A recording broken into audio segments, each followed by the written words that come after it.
QSO Today, Episode 303, Bob Fontana, AK3Y. This episode of QSO Today is sponsored by ICOM America, makers of the finest HF, VHF, and UHF transceivers and accessories for the radio amateur. And ICOM is our platinum sponsor of the QSO Today Virtual Ham Radio Expo, reminding you to check out their new IC705 all-band transceiver. More on this later. And by QRP Labs, makers of the popular QCX kit transceiver and a whole host of parts and kits for the ham radio builder. Hans will be a speaker also at the Ham Radio Expo. My thanks to both ICOM America and QRP Labs for sponsoring the QSO Today podcast. As of this posting of the QSO Today podcast, we are moving into the QSO Today Virtual Ham Expo platform and beginning to onboard our exhibitors. ICOM is the platinum sponsor and will lead the charge in the exhibit hall. As I mentioned earlier, we have a full list of speakers on every ham radio topic and have opened additional slots to hams outside of the USA, in Europe, Middle East, Africa, Asia, and including Australia and New Zealand. If you'd like to speak at the expo and live any place in the world, check out the speakers page on the QSO Today Virtual Ham Expo website. Also, please register now at no cost to you to be an attendee at the expo. Your registration helps us to convince exhibitors who have never seen our platform before to join us. I created a blog page on the new Expo website to keep you updated on Expo news. Please share that information with all your friends so that they too will register. Welcome to the QSO Today podcast. I'm Eric Guth4Z1UG, your host. The dust particle that snowballed into Bob Fontana AK3Y's ham radio and electronic career was a friend's broken shortwave AM down converter. Bob shares his ham radio story, his past and current ham radio interests, and the ultra-wideband technology that he developed over his career. I know that you'll enjoy this QSO Today with AK3Y. AK3Y, this is Eric, 4Z1UG. Are you there, Bob? Yeah, 4Z1UG, this is Alpha Kilo 3 Yankee. Good afternoon, Eric. How are you today? Good afternoon, Bob. Thanks so much for joining me in the QSO Today podcast. Can we start at the beginning of your ham radio story? When and how did it start for you? Sure. Well, as a kid, I really didn't pay much attention to electronics. I was into coins and stamps and baseball. And I guess when I was about 14 or so, my cousin came up to me and he said, I built this thing out of Popular Electronics. It was a down converter for shortwave radio to the AM broadcast band. And he says, I just cannot get this doggone thing to work. Here, I'm going to give it to you and see if you can play with it. And I didn't know what to do. I brought it home. I stuck a long wire out my back window, and sure, lo and behold, I'm picking up stations left and right. The difference between us was he was in downtown Chicago, surrounded by buildings, and I was out in the suburban area where there was, no blockage of anything. So I got super excited. I'm listening to various radio stations, all kinds of shortwave broadcasts. I'm hearing these funny sounds that sounded like Morse code. Later on, I learned to find out. And it was exciting. I got into shortwave listening as a consequence of that. And for about a year or so, I was sending out basically reception reports to all the shortwave radio stations I would listen to. So I get those magic QSL cards in the mail. And there were two of them that really impressed me that I got QSL cards. One was I heard Radio Tehran on the radio. And I sent them a report. They sent me, I guess about a month later, I get the mailman coming to my front door. And, as a 14-year-old, having the mailman come to the front door with a package for you is a big deal. You don't expect things like that. There was a big package he gave me, and it was just covered with stamps, foreign stamps. I opened it up, and inside were all kinds of cookbooks, travel documents, travel books, all about Iran, how to visit Iran, and I thought that was the neatest thing I'd ever seen. And from that point on, I think I was hooked in ham radio. That was pre-revolution, right? It was pre-revolution. Yeah, that was back in 63, 64 time frame. Well before that. Very different country back then. And the other one I got was an interesting one too. I think you'd be interested in this one. It came from Radio Brazzaville. I don't know if you remember that radio station many, many years ago. I sent in for a QSL card. 9 months later, I get this mangled QSL card in the mail. On it were the original stamps from Brazzaville, and they had a coup d'etat in the interim. And what they did was, instead of just throwing his card away, they overprinted all the stamps with the new government logos. They put new set of stamps on there. So I had a QSL card with the old stamps from the previous regime, the new stamps from the new regime, and 9 months later, I got that in the mail. So I said, this is fun. So I got hooked on that. I started as a young kid going to the public library in Chicago, which was a huge library system. And I would pick up every single thing I could find on electronics and try to learn from old ARRL handbooks and 73 magazine and CQ magazine back in those days. So that's what got me started. I understand the whole idea of learning electronics on your own, but did you find a mentor or something like that would help you along? No, actually, at that time I did not. It was tough because, like I said, I wasn't into electronics at all as a kid, and this was my first foray. At 14, you're not going to be very smart on electronics anyway. So I just did as much as I can to learn things by looking at schematics, trying to figure out what that meant, what that transistor symbol meant, what it was trying to do. It was tough, but I found eventually that I was so interested in in electronics that I started now listening to some of the ham radio transmissions. And as I started doing that, I said, I'd like to give this a try, see if I can become a ham radio operator. And at that point, I came across a gentleman in, probably about 6 blocks from me in Chicago, in suburban area of Chicago. And he became sort of my first Elmer. John Wansowitz, W9DUT, was just a great guy. He brought me to his home, showed me all the stuff that he was doing. He was building equipment back then in the 60s. If you go back and look at some of his stuff from early 73 magazines, you'll see some beautiful equipment that he used to build. But he brought me into his shack and showed me the radios that he was building. He then got me to sit down with him, and we had a QSO with a station. This was in Chicago we were at, with a station up in Wisconsin on amateur television. So here I am on TV, 432 megahertz television, and listening on 2 meter down. The other link for audio was 2 meters, and I'm sitting there as a 15-year-old at that time, and I thought this was the greatest thing since sliced bread. He was the one that got me my first novice license. And got to know him pretty well over the years, and that's basically how I got started. Now, John didn't spend a lot of time with me because right at that point, as I get out high school, I went into college, and that's when I started really getting into electronics. So, at age 15, you got your novice license, and what was your call sign? Do you recall? It was Whiskey Nancy 9 Papa Yankee Alpha, WN9PYA. I know this is a loaded question because you'll already answer it, and that is, did ham radio play a part in the choices that you made for your career in education? Yeah, it did quite a bit. As I said, I used to look through old ARRL handbooks and look at all these neat circuits that were in there and what people were doing with them. And I said, doggone it, I got to learn how to make these things work myself. And so I got, at that point, interested in electronics pretty in a heavy way. I remember the early days when I got my ticket. I didn't have a car, and I didn't have a driver's license at that time. So I finagled my mom to drive me around from TV repair shop to TV repair shop. Back in those days, they were probably every couple blocks you'd find another TV repair shop. And what I would do is I'd go in, ask them, if you have anything you want to throw away this week. I'd fill up my mom's trunk, bring it home, take it apart, unscrew all the nuts and bolts, unwind coils, and get my wire from that. And I started building stuff. And at that point, I realized, as I was coming out of high school, that I really wanted to learn more. So my first foray was at the Illinois Institute of Technology in Chicago, where I went for my bachelor's degree in engineering. In the interim, I was really doing a lot of homebrew stuff back in those days. Bob, what was your first rig?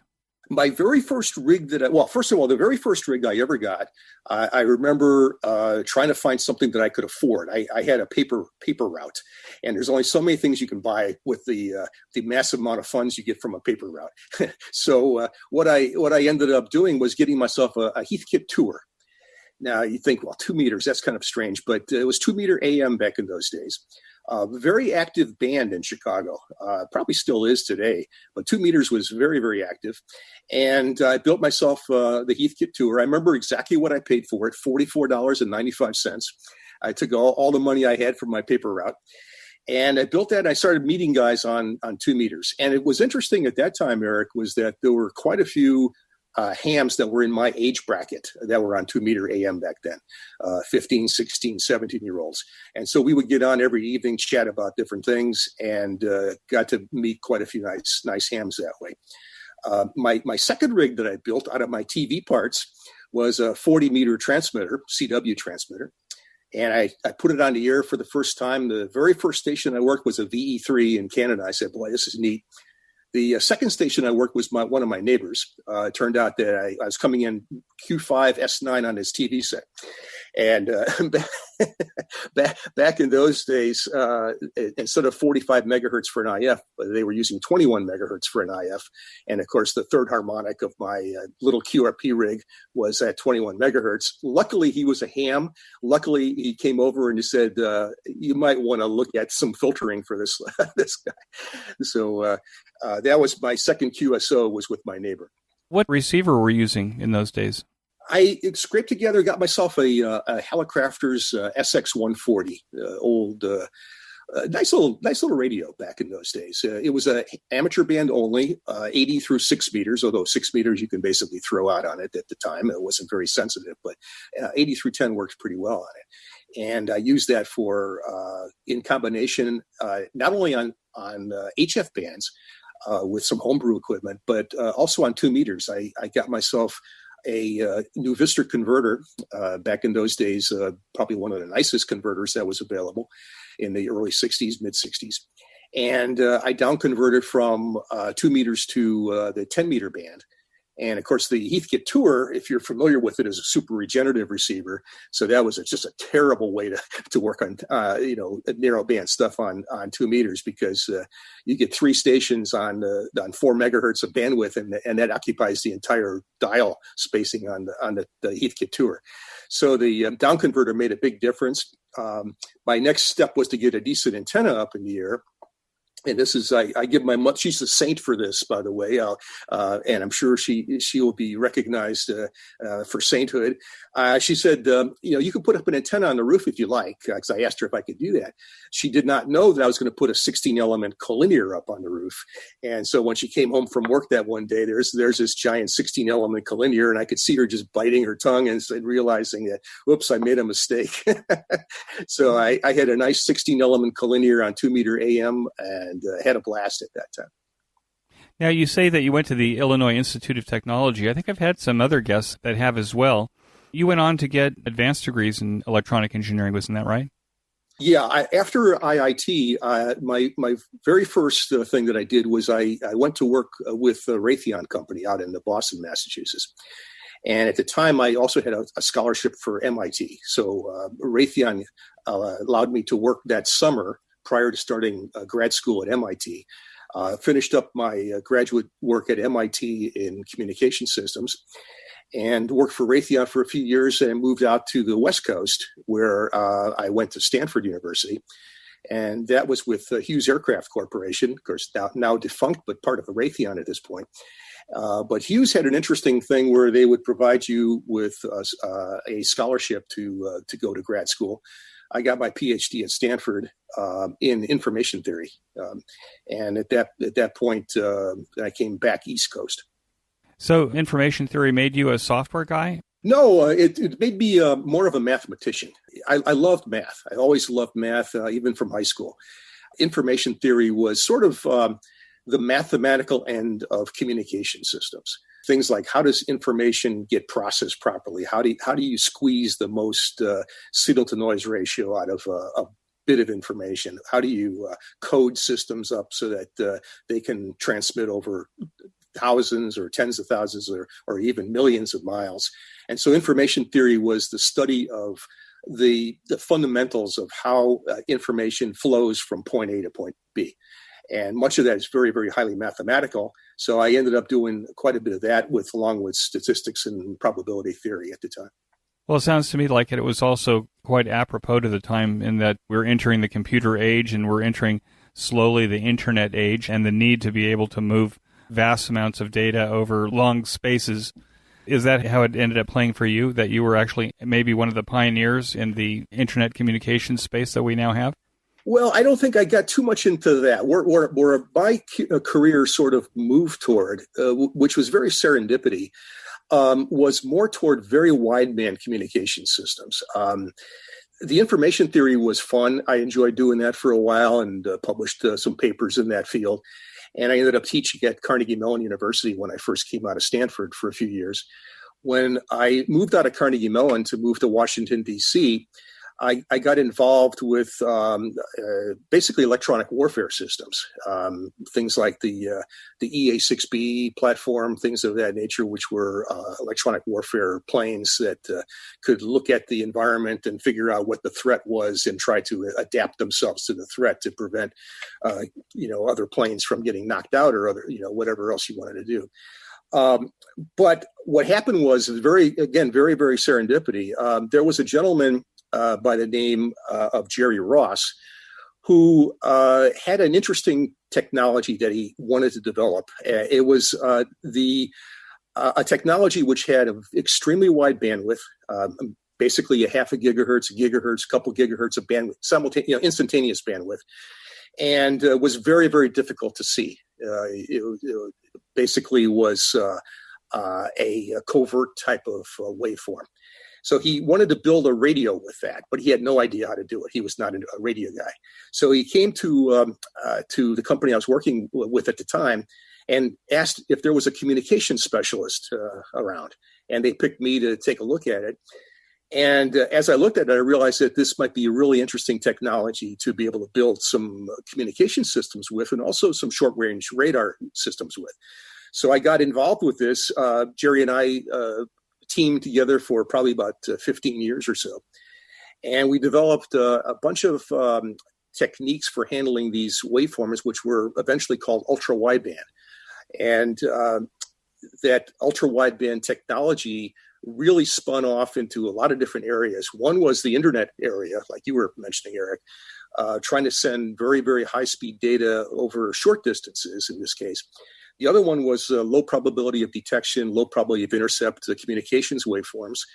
And the other area, which I didn't realize was going to really pan out until it came to fruition, was tracking systems, being able to measure the position of somebody to within centimeter type resolution using these very, very broadband waveforms, sort of like GPS did, or if you're familiar with LORAN, the early geolocation systems used for aircraft.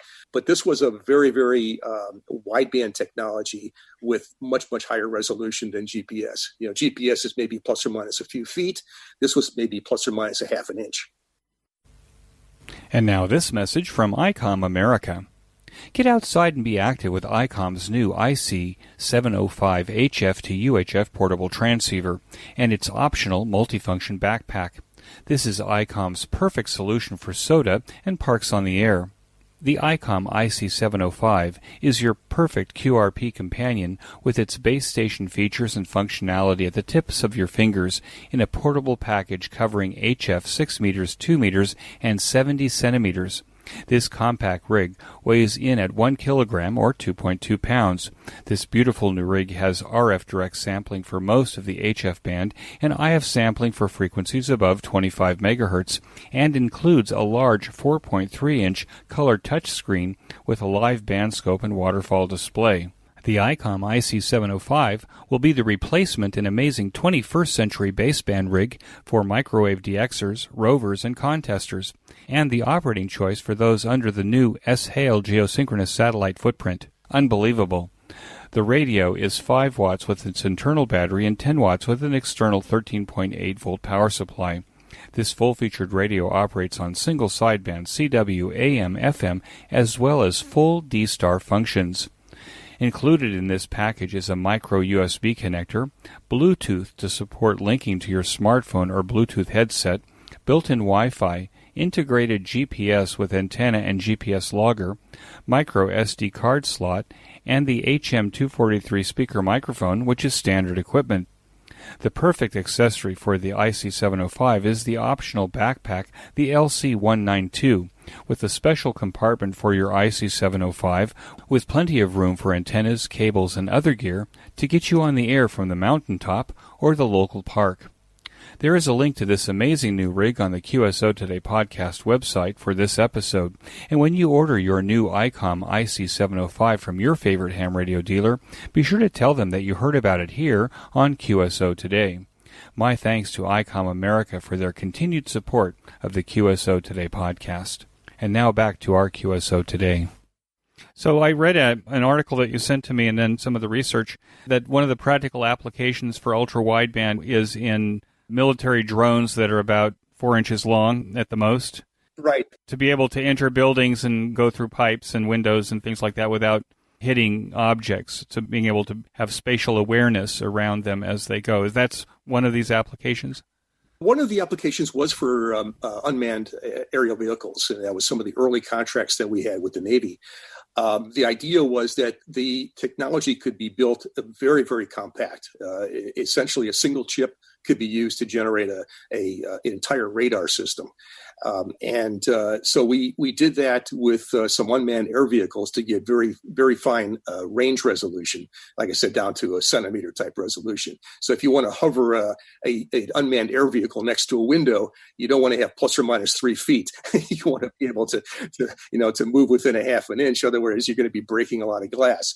So that was one thing that came in handy using that technology. But the other thing that got the technology really moving was tracking soldiers in an urban environment. So if you put a tag on a soldier, this little basically a small chip radar would send out a burst of information, usually about a nanosecond or 2 nanoseconds in duration. And by setting receivers in the area, you can then measure the differential times of flight from that tag to all the different receivers. And from that, you can calculate exactly where that person is located. So we use it a lot for soldier tracking. Eventually, that turned into a commercial product for hospitals. We did a lot of work with looking at tracking IV pumps, for example, in hospital situations. One of the local hospitals here, basically all the hospitals basically do those on a lease basis. And the problem is you never know how many IV pumps you're going to need. So you buy more than you need, but then you don't have any place to put it. You stock them somewhere, and then people can't find them. So that you want to be able to find those things rapidly when you need them. Same thing like beds, doctors, physicians, nurses, being able to track where they're located. So we did a lot of that, and also we worked with the company BP, which is British Petroleum, to track personnel in hazardous environments. The one thing nice about, and people realize this in ham radio, one of the big problems with microwave communications is multipath.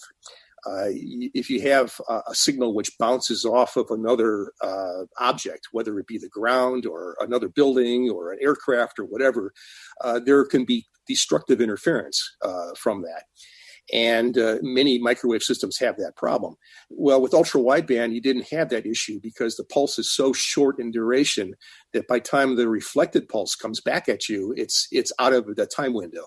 So 1 nanosecond duration pulse, since light travels at nanosecond per foot, or a foot per nanosecond, 1 foot per nanosecond. In 1 nanosecond, the signal is gone 1 foot away from you. So if it bounces off a wall, you can easily gate out something which is maybe 4 feet away or 5 feet away. So that's why it became very useful in a very congested metallic environments like oil refineries and hospital situations. Now, do you see ultra-wideband being used for these like chip sensors around automobiles now that are used for like automatic parking or even vehicles that are driverless? Is that where this technology may go as well? Well, I think it has gone there. There have been several companies that have looked at that. I know Mercedes has, Saab has looked at it, a couple other companies as well. Those are the two that come off the top of my head that we've had discussions with over the years. And I know that there has been a number of implementations done of that technology for those specific applications. Intelligent highway systems as well, not only being able to measure the distance between you and the next vehicle, but also where you're located on the road to get very high resolution that way as well. Not University of Virginia, but Virginia Tech had a highway prototype that they put together a number of years ago, and they were testing those kind of technologies for doing the intelligent highway application. Are there amateur radio applications for ultra-wideband?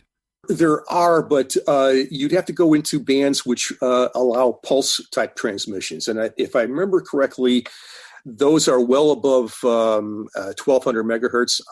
They may be in the, I don't have my ARRL chart here next to me, but I know that there are some pulse-type applications that you can do up in the higher frequency bands. Whether or not that's something that you'd want to do, I don't know what the advantage might be for ham radio up there, but certainly it's one thing that can be done. With your background and expertise, do you think that the average layman should be worried about 5G? Oh, boy, that's a good question. I have not looked into it in a lot of depth, but I know there are very big concerns about microwave emissions. We did a lot of work a number of years ago with Motorola when I was running my company to look at the impact of cellular transmissions on the human body. And I know that there's been a lot of research done on that. My gut feel, Eric, is that given the spacings of these things, given where this is going to be used, I don't think it's as big a problem as people are saying in terms of a health issue. There are other aspects of it that are probably more important, but I don't, and I'm not a physician, so I can't really say, what the effects of, 24 gigahertz type signals are on the body. But I know that I believe some of it has been hyped up a little bit more than maybe it should be. What's your favorite operating mode? Oh, boy, that's a tough one. There are several of them that I like. Given the fact that the bands have been rather poor over the last year or so, and primarily because of the sunspot cycle being at pretty much the minimum. One of the modes of operation that I've really come to enjoy is the digital mode, which is FT8 or FT4. Back in the earlier days, JT65, JT9. Those are the ones that were developed for forward error correction coding, being able to use FEC type techniques to squeeze more signal to noise ratio out of every single bit that you transmit. Joe Taylor, I think it's K1JT, if I'm not mistaken, developed these for amateur radio applications. That is interesting to me because being an information theory guy, that was the stuff that we dealt with many, many years ago, even from the time of Claude Shannon back in the 1945-49 timeframe, where you looked at methods to be able to communicate reliably at the lowest possible probability of error that you can do. And there were a lot of techniques that were developed. The problem has been with ham radio is that the Federal Communications Commission, and not their fault, but they did not for many years want to have coded transmissions on radio. And there are lots of reasons for that. They still have that problem. And so until you can end up with codes that are acceptable for the FCC, you couldn't transmit these kind of waveforms. Well, that's happened. They're allowing this to happen, and that's been terrific. It's been a boom, I think, to amateur radio. If you go on any band right now, say at 2:00 in the morning, and turn on your one of the frequencies that are related to FT8, you'll find somebody there. That's remarkable. That's absolutely remarkable. And I think that's put some life back into ham radio. Granted that a lot of people say, well, that's really boring. It's like watching paint dry back in the old JP65 days, where you wait 60 seconds for something to be transmitted. But, if it's a toss up between making a contact or sitting there and looking at your radio dial, I'd rather make the contact. And so there are a lot of things that are fun with that. The other mode, as you can tell, since I like to talk, is single sideband, just rag chewing. I enjoy that. 2 meter FM rag chewing, I enjoy that. So rag chewing. I also recently been playing around with the QRP operation. And I built a little 400 milliwatt rig, and I'm having a blast with that. It's amazing what can be done with 400 milliwatts at times. My best DX is 2,200 miles with 400 milliwatts, so it's kind of neat to see some things like that happen. What's the current rig then? You list on your QRZ page a number of rigs, but what is in your shack today? The rig that I use probably most often is the ICOM 7600. That's HF through six meters, although I don't really do much on 6 meters. That is hooked up to an ACOM 1000 amplifier. If I needed that, it could give me 1 kW PEP. My antenna is usually hooked either directly or through a Palstar antenna tuner. The antennas I have are a couple, myantennas.com. If I could put a plug in there for them, that's great. I think it's a great company. Myantennas.com end feds. I've got 2 of them, 80 through 10 meter end fed, about 50 feet up in the trees, and another one, which is a 160 through 40 meter end fed, about 45 feet up. That's my main rig and setup. The QRP rig that I have is homebrew, like I mentioned, and that's teamed with a Collins 75S3 receiver. So sort of the tail wagging the dog. But and for VHF and UHF, I have an ICOM 9700 software definable radio. Hey, this is Eric for just another short break. One of my favorite ham radio podcasts is the Ham Radio Workbench podcast, hosted by George, KJ6VU, my guest in episode 232, and Jeremy, KF7IJZ. George and Jeremy take a bi-weekly deep dive into their favorite ham radio workbench projects and the technologies that fascinate them. If you want to be a ham radio builder or just be inspired, click on the link in this week's show notes page. You know, I have a question here about that because I actually haven't spoken to anybody that says they have the ICOM 9700. It's a radio that I'd like to have to complement my 7300. What are you working on your 9700? You're not using it just like an FM repeater radio. Are you working any of the fancy modes with that radio? Yeah, I've done a few things. The difficulty here in the Washington, D.C. area is that there's not a tremendous amount of narrowband stuff. Sideband is a little bit rarer here than it is in some other parts of the country. So I do use it for single sideband. I use it for FT8. So I've done a number of QSOs with FT8 mode. I use it for D-Star. I use it for some of the reflectors, actually, as a internet-based interface to several foreign reflectors. That's really not an RF issue; it's more of a computer issue. So it's using the ICOM 9700 as a glorified, access point. Of course, I use it for FM. I am just getting into satellites with it. I still need to get myself a decent antenna up, which is my next step, is to get a couple egg beaters up on the back to work some of the satellites. I'd really enjoy doing that, and that's what I've been trying to. I've had the ICOM 9700 not very long, just a few months. So it's got lots and lots of capability. It's nice to have the SDR features on it. It certainly is a beautiful complement to the 7300, and I've seen lots of guys that have those things paired up together. Nice combo. You post pictures of your beautiful cherry trees and blossoms on your QRZ page, and it appears to me that you live on a fairly large lot. Why end-fed wires out through the trees? Good question.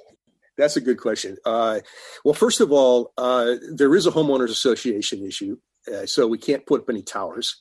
I would love. I live on a couple acres, so I could, put up a tower if I had that ability, but we can't in this area. So end-feds are nice for a couple reasons. One is they allow you to operate without having wires dangling from the middle. That just appear out of nowhere.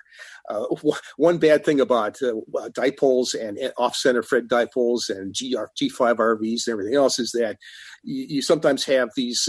You can't see the wire, but you can see the coax hanging from the wire. And with an end fed, what's nice is that you can run the coax up against the side of the building, run the end fed out, and you just cannot physically see these at all. The only time I saw them, I remember this, Eric, we had a ice storm one day. And so I look out the backyard, and there I've got twinkling icicles all along my end fed for 132 feet worth of icicles. But within about 15 minutes, that was gone. Fortunately, it didn't break the wire. No, luckily. I used to be in the cable TV business.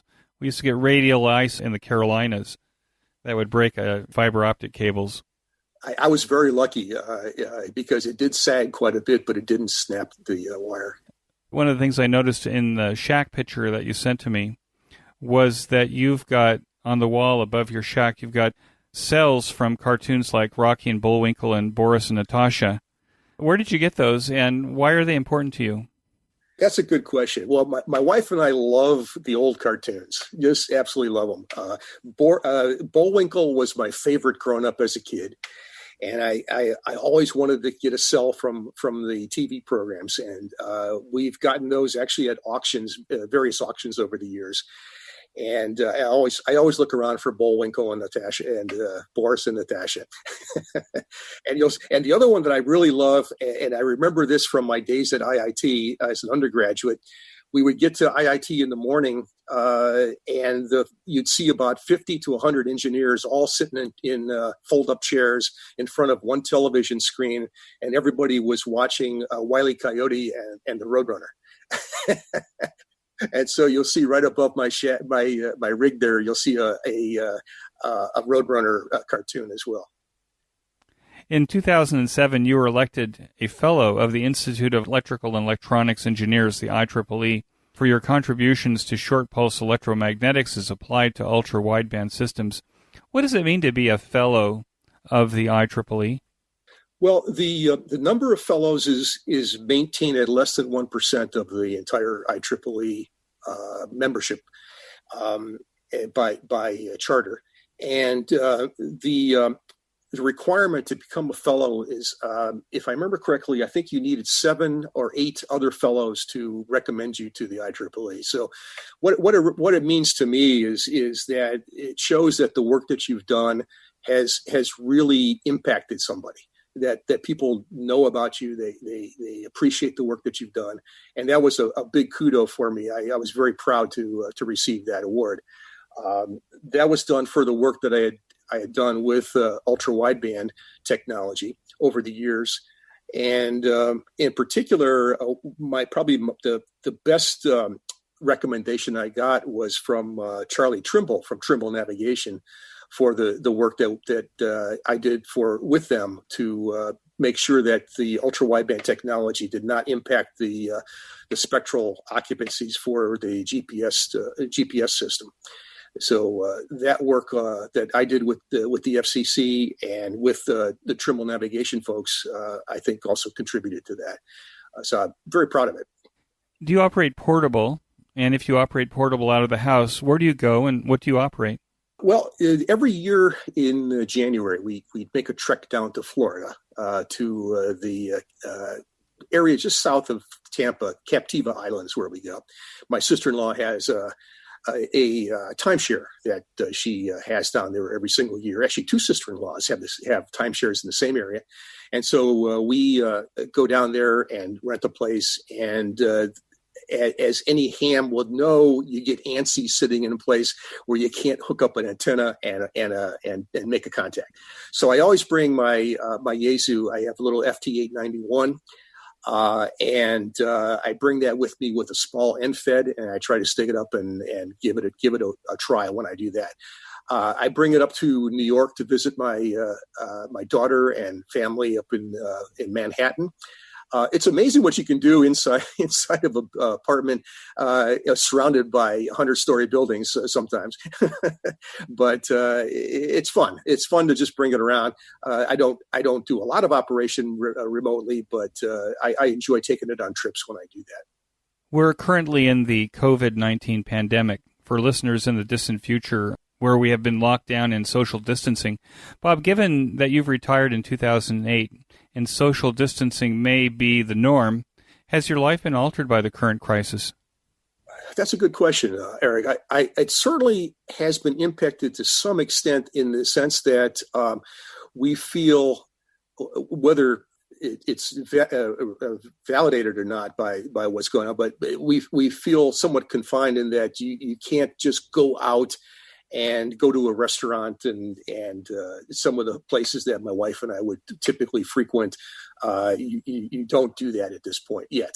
I can see that happening in the not too distant future, but right now there are a lot of things that she and I would do that just go to the movies, for example. We don't do that. We find a DVD or a download from from the internet to watch. So there are things that have changed to some extent. We do a lot of FaceTiming with our family. FaceTime with our daughter and grandkids up in New York.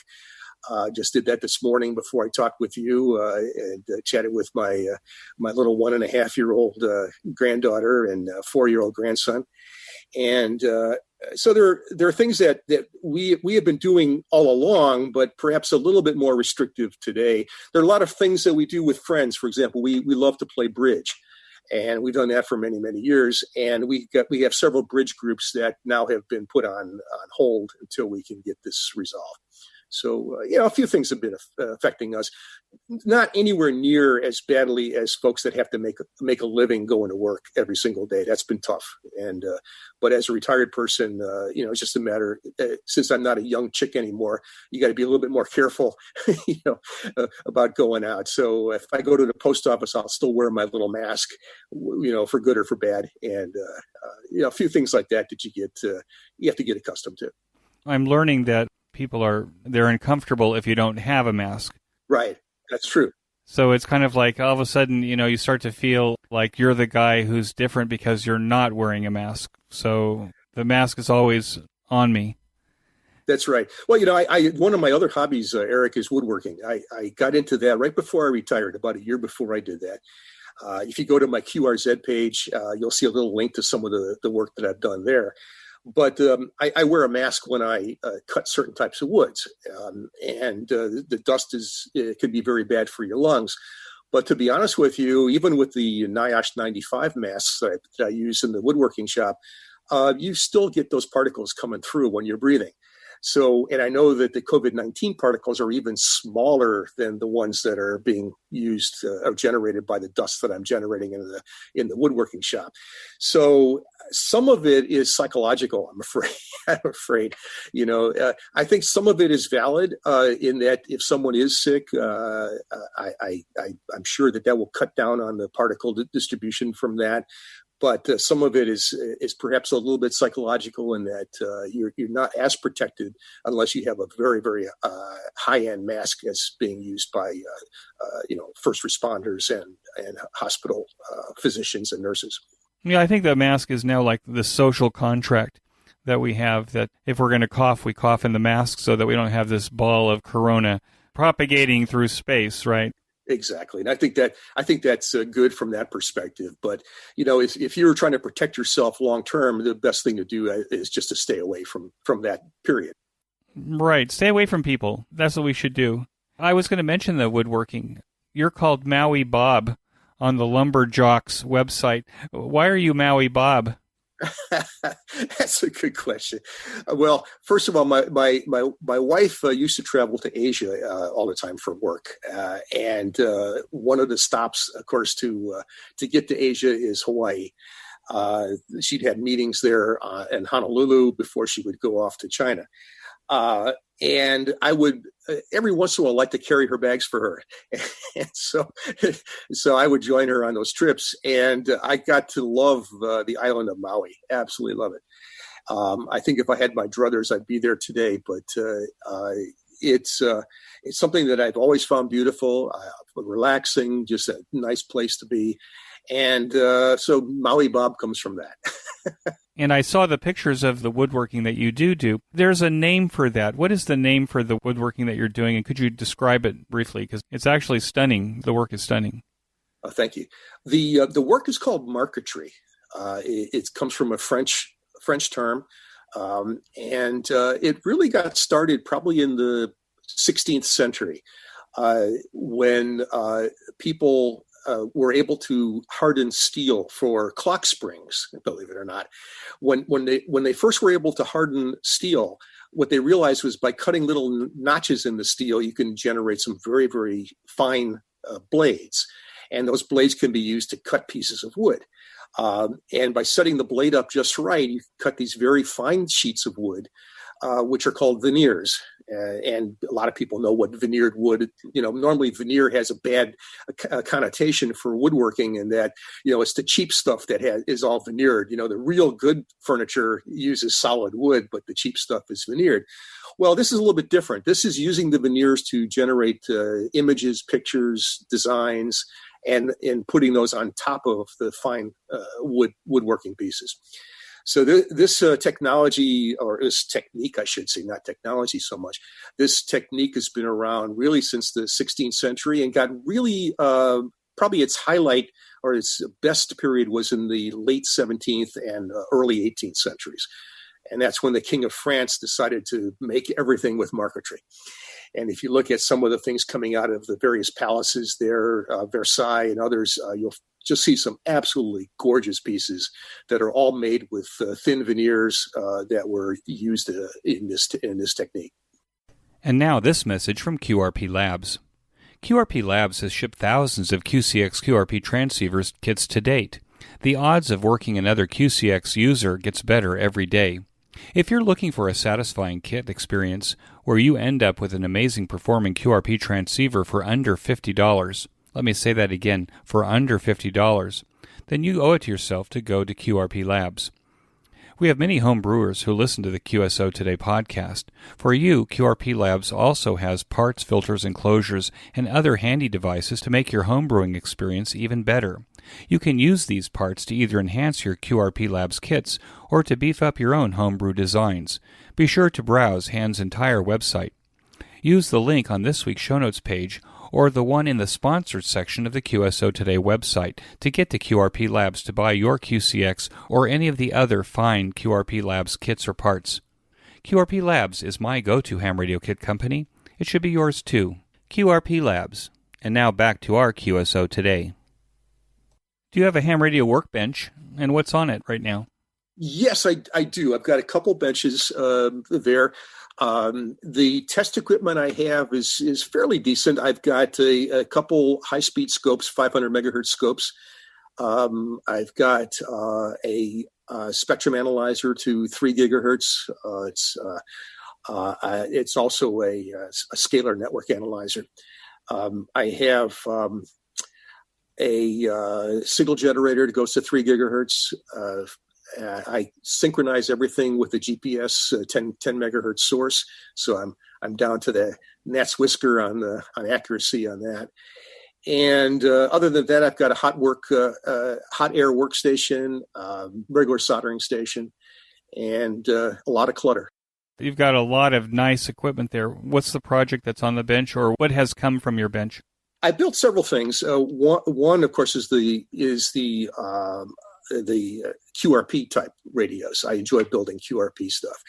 I do a lot of stuff with the Arduino, a microcontroller, and I try to integrate the Arduino with things like frequency synthesizer chips, like the SI5351 chip and others.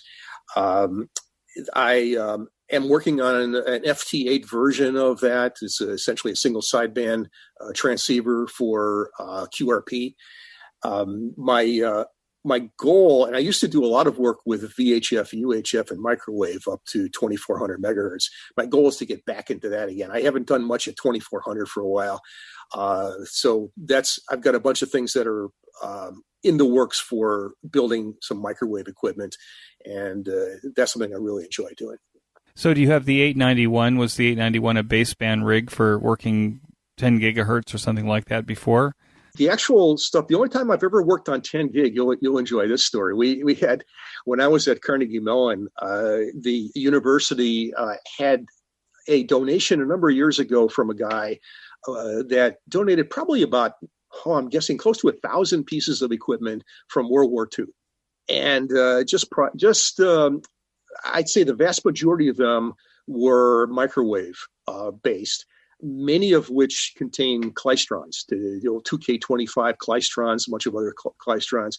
So the very first foray I had at 10 gigahertz was to take a couple 2K25 klystrons and turn them into ham radio transceivers. That was using an FM radio for a baseband. I have not done 10 gigahertz since.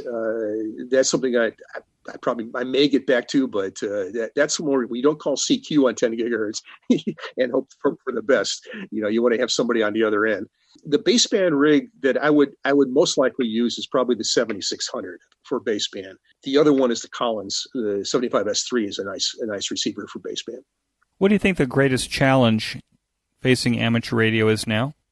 Well, I think that's a challenge that many hobbies have, and including my woodworking hobby, and that is getting young people involved. I know that it is a difficult stretch to jump into something when you're young for lots of reasons. One is that you normally have other things to do than ham radio. When you're a young adult, you have usually a young family, your first job or second job that keeps you busy 24/7. And so getting into ham radio is something that may come later in life. And the same thing true with woodworking. You don't have the time to do that when you're young. You tend to get into some of these hobbies when you get older. But what I'm finding now is that more and more people are, in fact, getting involved, and that is through some of the things that are done with interfacing ham radio with the internet. Things like the D-Star and other digital approaches. Some of the 2-meter repeaters, 432 repeaters, are having more and more activity with young people on it, which is great. So I think it's a problem that exists universally. Is how do you get somebody that's super busy in their life to take a breather and devote some time to their hobby? It's non-trivial. It eventually comes to all of us. You start getting involved later in life, but that's always hard. And the thing that you don't want to have happen is that it's just the old timers that are there, and there's no fresh blood coming into a hobby. And I know that the ALRL and other organizations have really tried hard to make sure that doesn't happen. Do you have any rituals to prevent maybe the oversubscription of information into your head so that you have a chance to think about a problem that you want to solve and actually solve it? Oh, that's a good question. I don't know if the problem I've found is that there's so many interesting things to do that you could end up spinning yourself in a chair and just going from one to the other. It sort of reminds me of the joke about a PhD qualifying exam where the professors are all in a circle. And the goal is to ask questions rapid fire so that you can get the students spinning. And I feel the same way about life in many ways. You've got so many different hobby opportunities. You got so many things to do in ham radio that are interesting and exciting.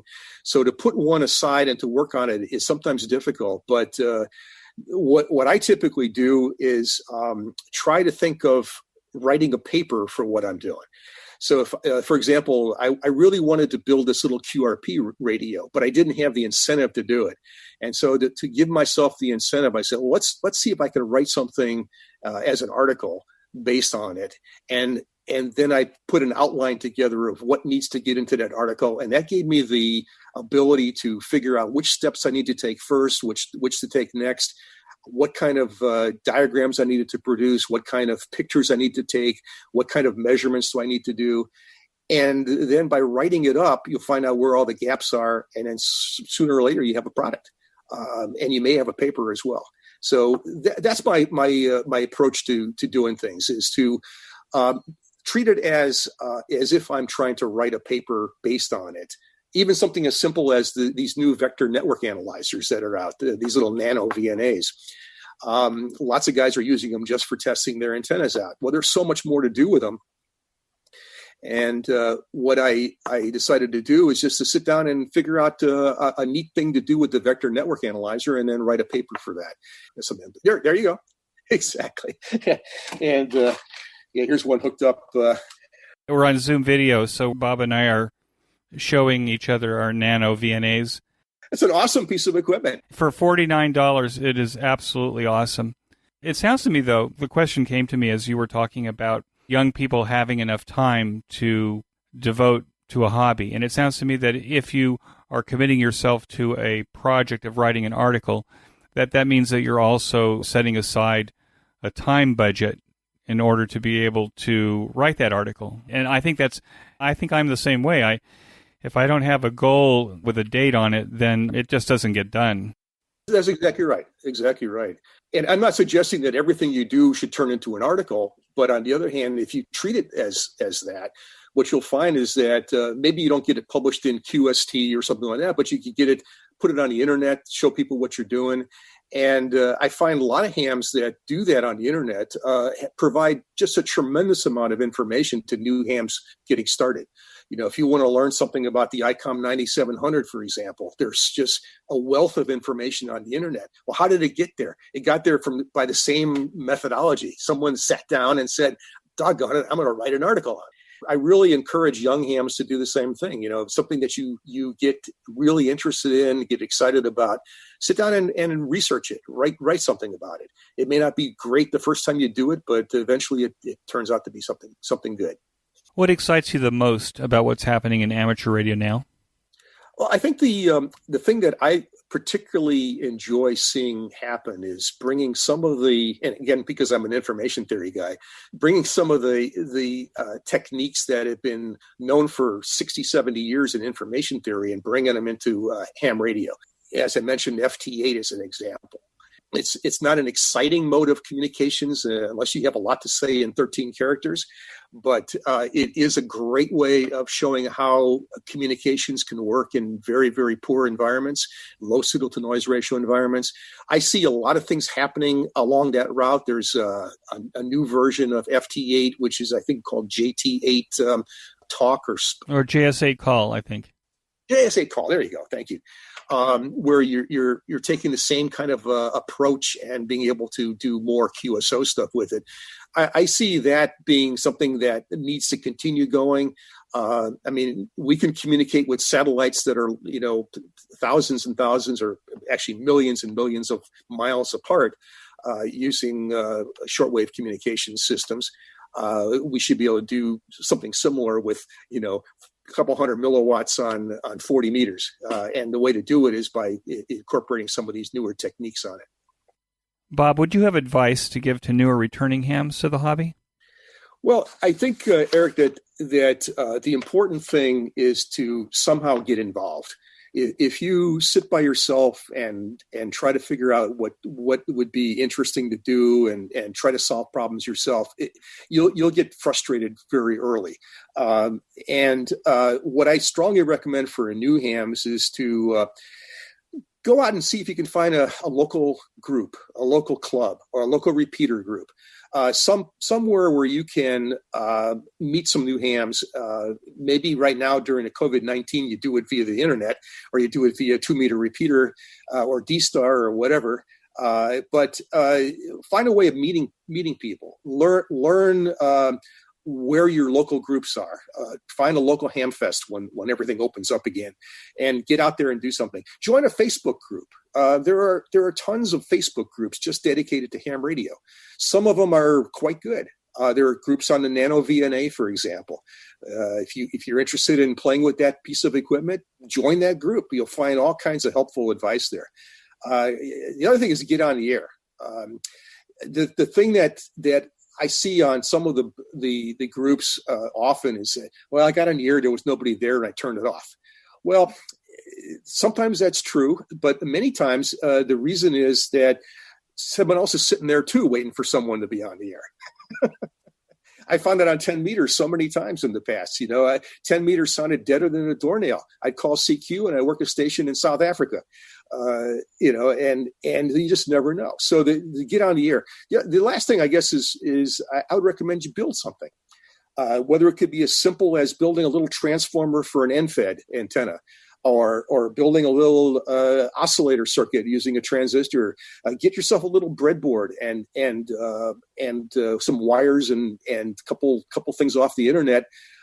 You can play with the Arduinos. You can play with the Raspberry Pi. There's all kinds of things that you can play with that will give you that learning experience that you need to know what it is you really want to do. There's, like I said, there's so many things to do in ham radio, from digital communications to microwave communications to Earth, Moon, Earth bounce to D-Star to QRP, to QRPP, all kinds of things. So the problem is it's overwhelming when you first get started. You need to pick one area and just move forward with it. And with the help of an Elmer that you can find on many of these clubs, I think you'll do well.